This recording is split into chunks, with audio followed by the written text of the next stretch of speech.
Bonjour à tous. Alors du coup, on va faire une petite vidéo pour vous présenter en fait quoi vérifier quand on achète un vélo, en l'occurrence un BMX d'occasion. Donc déjà, on va en premier lieu parler des roulements. Donc en termes de roulement, sur un vélo, on va avoir les roulements de direction, donc qui sont ici et ici. On va avoir les roulements de roue, qui sont à l'intérieur des moyeux, de chaque côté, gauche-droite. On va avoir, pareil, à l'arrière, roulement de roue. Et on va avoir les roulements de pédalier. Donc ça, c'est tous les roulements qu'on va avoir sur un vélo. En général, c'est ce qui s'abîme le plus vite. Donc, comment vérifier les roulements de direction? Donc, pour vérifier les roulements de direction, on va prendre son vélo. On va le mettre à 90 degrés, comme ça, on va mettre la roue à 90 degrés comparé au cadre. Et on va pousser de devant à derrière, comme ça. Alors, on tient la roue pour éviter qu'elle bouge. Voilà. Avec le guidon, du coup, on pousse. Et là, on se rend compte qu'il n'y a pas de jeu. On peut aussi légèrement surélever la roue. Et pareil, avec la main, monter et descendre comme ça pour vérifier s'il n'y a pas du jeu. Donc à ce niveau-là, en l'occurrence, il n'y a pas de jeu. Ensuite, après, on va vérifier les roulements de roue. Donc pareil, même principe. On va se mettre du coup sur le côté et on va essayer de bouger latéralement. Donc il faut être méticuleux. Il faut vraiment faire des petits coups. Et là, on sent par exemple qu'il y a du jeu. Donc là, les roulements seront à changer. On va faire exactement pareil à l'arrière. Hop. Et là, on le voit très bien, pareil, il y a du jeu. Donc là, il y aura des roulements à remplacer. On peut aussi, si on le souhaite, mettre le vélo à l'envers. Ça facilite. Pareil, on peut vérifier s'il y a du jeu comme ça. Et pareil pour la roue arrière. Ensuite, après, du coup, on a contrôlé donc, les roulements de direction, les roulements de roue. On va contrôler les roulements de pédalier. Donc pour ça, on lève une manivelle, on tient le cadre, et on va, pareil, faire bouger la manivelle latéralement. Alors faut pas hésiter à forcer un petit peu, à aller essayer de chercher le jeu. Pareil, on peut la tourner un petit peu, essayer de vérifier comme ça. On peut exactement faire pareil avec l'autre manivelle. Et là on se rend compte effectivement qu'il n'y a pas de jeu du tout. Donc là on a contrôlé tous les roulements. Ensuite après, on va contrôler donc, les roues. Donc les roues elles peuvent se voiler, donc avoir en fait un gauche-droite comme ça quand on la fait tourner. Elles peuvent avoir un saut aussi, donc quand on la fait tourner de haut en bas. Donc pareil, on va mettre le vélo à l'envers et on va faire tourner la roue. Donc là on se rend compte que de gauche à droite c'est rond, voilà, il n'y a pas de voile. Et pour contrôler le saut, du coup on va se mettre comme ça et on va regarder au niveau du pneu en fait s'il monte et s'il descend. On va faire ça sur la roue avant, on va faire ça sur la roue arrière. Sur un BMX, on va avoir du coup en général des freins à patins. Des freins à patins. Donc c'est des freins classiques. Hein.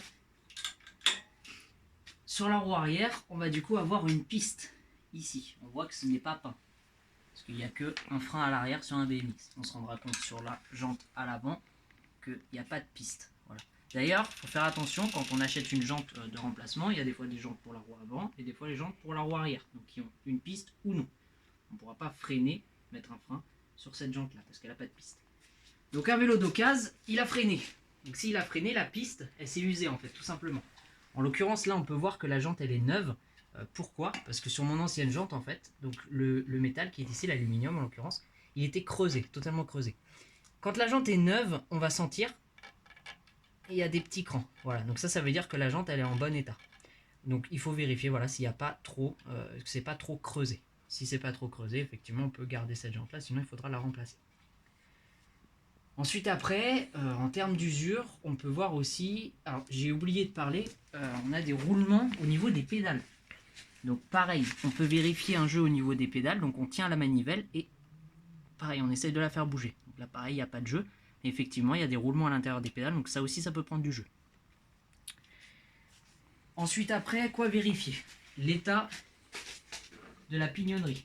Donc l'état des pignons de la couronne, et l'état des pignons du pignon, l'état des dents du pignon arrière. Donc là, en l'occurrence, on voit que les dents, elles sont pas mangées, elles sont pas abîmées. Voilà, elles sont bien rondes. Par contre, on peut se rendre compte sur la couronne ici qu'elles sont quand même pas mal abîmées. Et des fois, il faut faire attention, on va avoir pas mal de dents qui sont en bon état et certaines dents qui peuvent être en moins bon état. Comme là, on le voit très bien, la dent, elle est totalement creusée.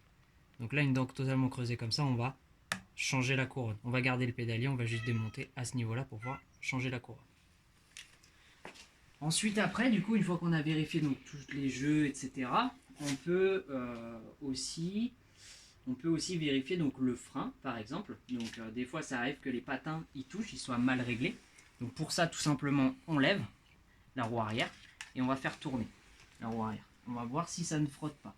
Si ça ne frotte pas, effectivement, c'est bien réglé. Sinon, effectivement, il faudra re-régler donc, les bras ici, comme ça, pour éviter que les patins touchent la jante.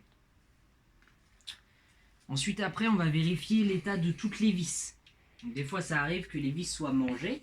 Donc, des fois, on peut les remplacer. Des fois, c'est des vis très importantes, comme par exemple, donc, vous voyez, ce vélo-là, je l'ai acheté d'occasion. Je m'en suis pas rendu compte tout de suite. Et on va se rendre compte de l'autre côté, à ce niveau-là, que l'on a une vis et une autre dessus.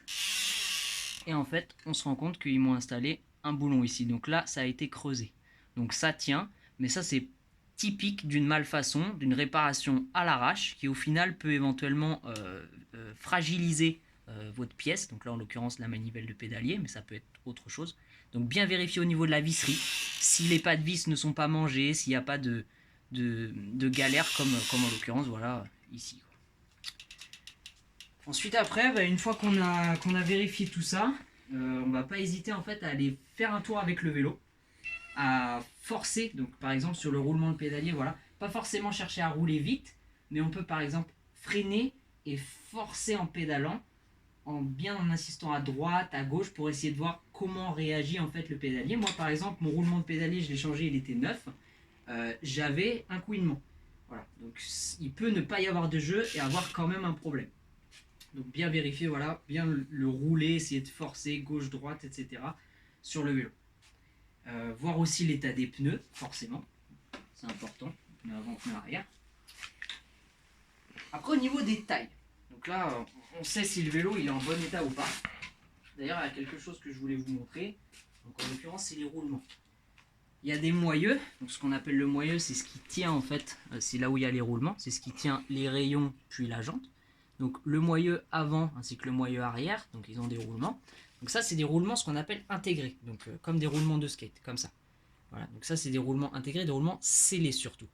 Donc ça c'est des roulements scellés. Donc quand le roulement est HS, on peut changer uniquement le roulement. Voilà. Quand il s'abîmera lui-même, il n'abîmera pas la portée du roulement, la portée du moyeu. C'est possible aussi que vous achetiez un vélo qui n'a pas de roulement scellé comme ça.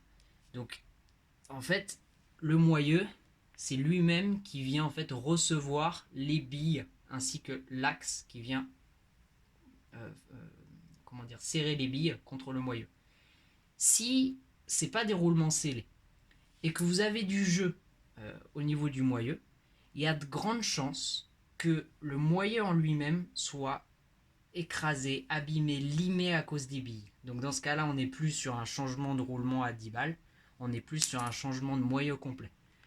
On privilégiera toujours des moyeux scellés pour un BMX, c'est beaucoup mieux en termes de résistance. Voilà. On a des roulements non scellés sur les vélos d'entrée de gamme en général. Maintenant pour la taille du vélo. Donc pour mesurer la taille d'un BMX, en général on sera toujours sur des roues de 20 pouces, donc c'est difficile un petit peu de savoir la taille d'un vélo. Pour mesurer la taille d'un BMX, on va mesurer la taille de ce tube-là.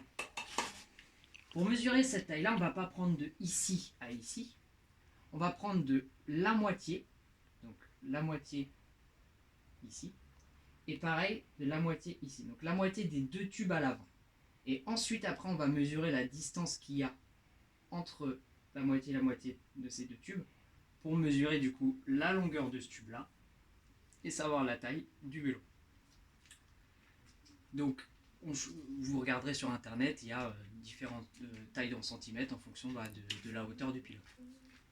Il y a aussi la taille du guidon. Donc la taille du guidon, on mesurera la taille du guidon non pas entre le haut du tube en bas et le bas du tube en haut, on mesurera pareil entre la moitié du tube et du coup on va prolonger en fait ici et la moitié de ce tube là. Voilà. Donc c'est comme ça qu'on mesurera en fait la hauteur d'un guidon. Parce que cette barre là, elle peut être placée plus ou moins basse alors que la hauteur du guidon final ne bougera pas. Moi par exemple, d'origine j'avais un guidon qui était en 7,5. Je suis passé en 8. Au niveau de la position, c'est plus agréable.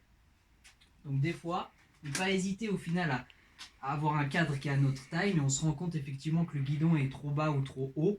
Dans ce cas-là, on va remplacer le guidon. Pas hésiter à remplacer des pièces pour avoir quelque chose d'adapté à nous, quelque chose où on va être confortable dessus. Et il y a aussi un point à voir, c'est la potence.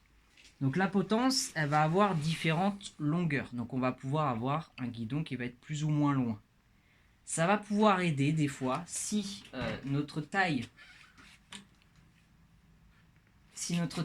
de cadre est un petit peu trop longue ou trop courte, on va pouvoir jouer sur la longueur de la potence pour pouvoir être mieux adapté.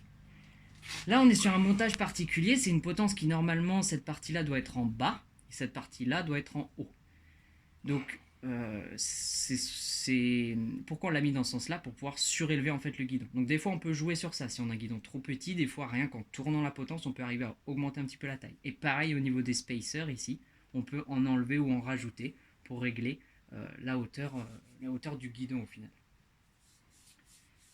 Voilà, je crois qu'on a fait un petit tour complet de comment évaluer si le vélo il est en bon état ou pas. Regardez aussi l'aspect extérieur. C'est pas grave s'il y a des rayures, des choses comme ça, mais des fois un cadre fêlé, un cadre plié, ça peut être dangereux. Donc vérifiez au niveau des points importants. Donc par exemple en dessous, en fait ici, en dessous le dernier tube. Et pareil à ce niveau-là, donc au niveau du pédalier, des fois il peut y avoir tout ce qui est fissure, etc. Ça peut arriver. Voilà. Je vous remercie, je vous souhaite une bonne soirée. Ciao.